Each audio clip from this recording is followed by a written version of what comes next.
everyone, may nakita pala tayo ditong upuan. Tingnan nyo, sobrang bago pa, tsaka sobrang ganda. Hindi natin to kinuha, dinaanan lang natin. Tsaka dito banda, may nakita tayong TV. Sobrang ganda pa, walang gas-gas. Kahit sa likod, walang stain-stain.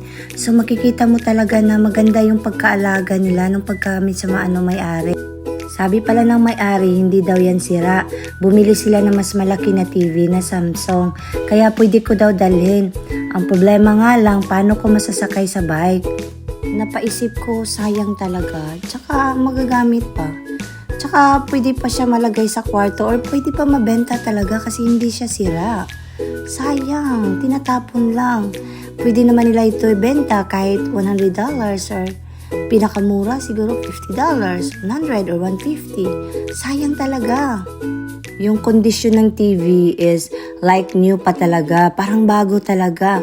Unlike sa iba yung binebenta, yung makikita ko sa marketplace, parang good conditions. May iba, parang na talaga, gamit na talaga. So, kinuha ko yung sasakyan since malapit sa bahay. Tapos, ang problema nga lang, hindi siya kasya kasi hindi ko man lang matry na ibaba yung pwede pala yung i-down yung upuan para magkasya. So, banda may nakita akong upuan. Alam nyo ba na sobrang bago pa? Tingnan nyo nga. Kasi the last time na may nadaanan ako dito, nagtapon sila. Kaso parang mag-move ata. Tapos ito, nagtapon na naman. Tapos mukhang bago pa talaga. Like nyo talaga, walang stain. Sayang talaga. Tayo nakita doon. Check natin table. Pero yung dito madala. Check lang natin. No? Ang ganda pa.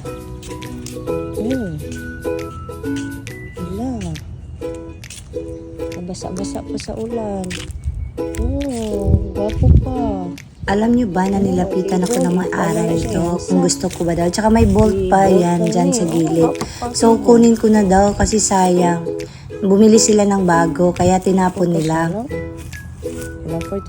Tingnan nyo yung table folded. Sobrang ganda pa tsaka bago. Tsaka yung upuan. Sayang hindi nadala yung mga upuan. May nakita tayong bike ko. Sayang tinapon lang. So, marami naman tayong bike. So, no need na yan. Yan. Yung bike na. So, naadala na. So, may nakikita tayong drawer dyan.